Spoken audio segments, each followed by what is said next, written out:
Bonjour à tous, je vous invite à vous abonner à cette chaîne, à aimer, à partager, à commenter ces vidéos, c'est très important. C'est une manière de nous soutenir. Merci à vous tous.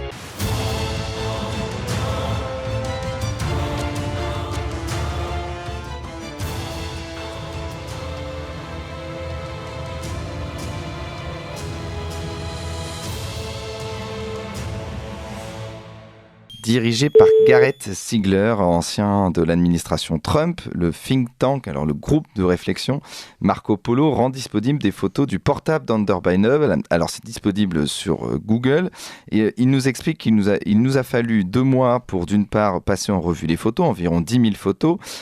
Parmi ces photos, certaines sont compromettantes. Il rajoute: la première chose que nous voulons, c'est la vérité et la transparence.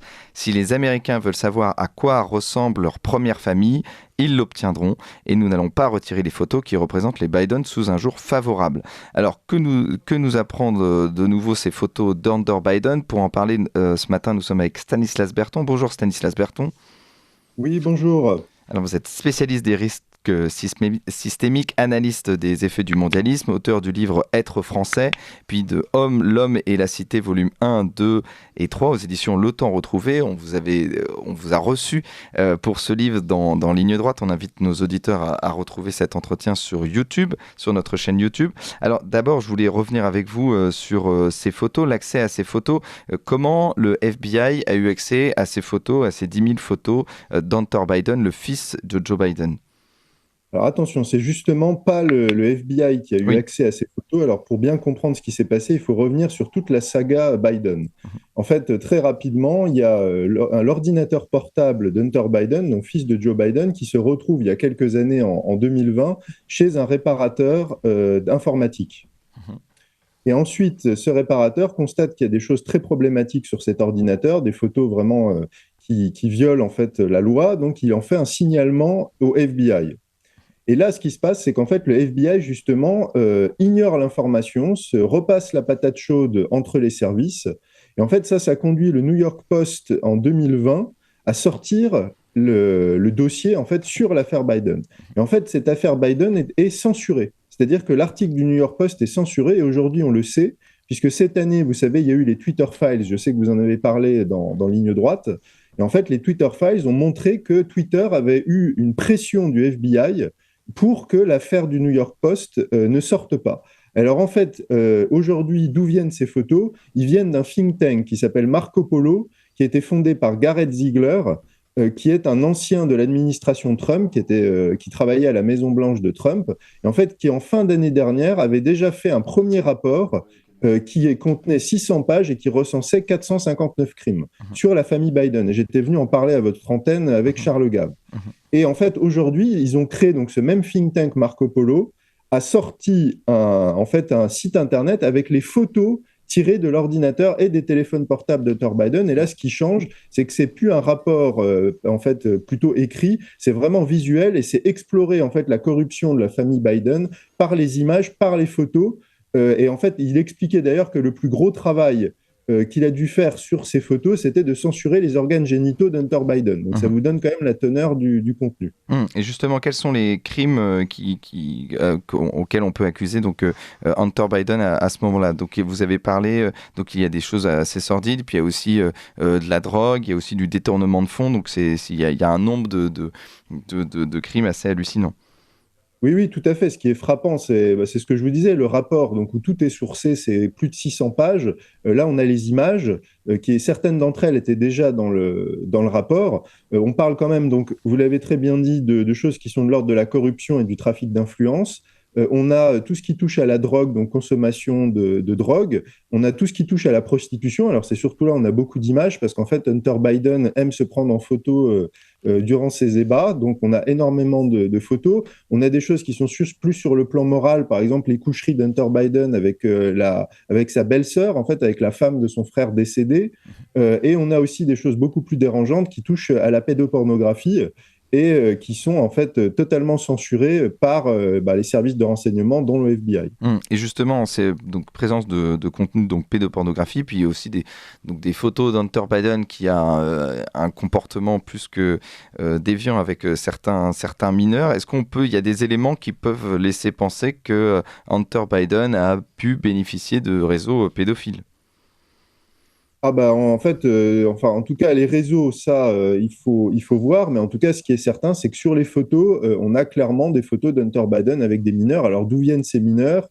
Comment se retrouve-t-il avec lui? Bon, on voit aussi que les membres de sa famille se méfient de lui, parce qu'on a quand même beaucoup de messages qui disent, en fait, des membres de sa famille disent, il faut surtout pas le laisser avec des enfants, notamment, je sais plus, une de ses nièces, je crois.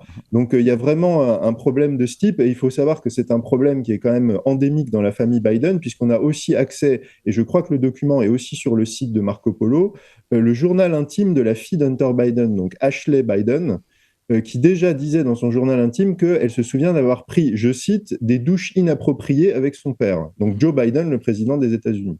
Donc, et tout ça peut être retrouvé sur le site. Et je précise que le journal de Ashley Biden a été authentifié, c'est-à-dire qu'il y a eu un moment où ça a été dit c'est un faux, etc. Et il y a quelques années, les auditeurs peuvent retrouver ce journal, je crois, a été authentifié par le New York Times. Donc tout ça, c'est su depuis 2020. Aujourd'hui, il y a encore des révélations. On en sait encore d'autant plus. Alors pourquoi on n'en parle pas dans les médias, ni aux États-Unis, ni en France, et qu'il n'y a que les médias finalement dissidents qui décident d'en parler? Alors là, c'est une excellente question. Et ce qui est intéressant, c'est ce qu'il faut bien comprendre, c'est toute la chaîne de censure. C'est-à-dire qu'il y a cet élément qui sort, il y a le FBI qui censure, qui refuse d'enquêter, qui se repasse le dossier de service en service. Après, il y a les services de renseignement qui montent au créneau en disant c'est un faux fait par les Russes. Ensuite, étape suivante, il y a les GAFA, donc Facebook, Twitter, j'en parlais à l'instant avec les Twitter Files, qui censurent la publication d'articles de journaux tiers qui parlent de ce sujet. Et aujourd'hui, on le voit, il y a Marco Polo qui a sorti ce dossier donc l'année dernière et qui revient avec les photos aujourd'hui. Vous avez raison, mis à part les médias dissidents, personne n'en parle. Et d'ailleurs, c'est d'autant plus surprenant en France parce que autant, bon, aux États-Unis, c'est déjà scandaleux en soi, mais aux États-Unis, ça peut se comprendre dans une logique partisane. Aujourd'hui, en France, quel intérêt ont les médias français de cacher ce scandale et de ne pas en parler? Finalement, ça ne concerne que l'Amérique. Donc, ça veut dire que non seulement il y a une volonté de censure en général, mais que cette censure implique aussi l'établissement médiatique, enfin l'intelligentsia médiatique française mainstream. Et justement, vous pensez que ces révélations peuvent faire chuter Joe Biden? Parce que Joe Biden, quelle est sa responsabilité? On parlait notamment de cette musique Mauvais Fils. Qu'est-ce qu'il savait des agissements de son fils ou non, de son fils Hunter Biden, et à quel point il est impliqué ou non dans cette affaire? Finalement, on a envie de dire ces deux adultes responsables qui font chacun leur vie, l'un qui est président de la République et l'autre qui a plus de mal à être brillant, on va dire. Oui, alors vous avez entièrement raison de le signaler, sauf qu'il y a plusieurs choses. C'est que, par exemple, on parlait tout à l'heure de trafic d'influence et de corruption.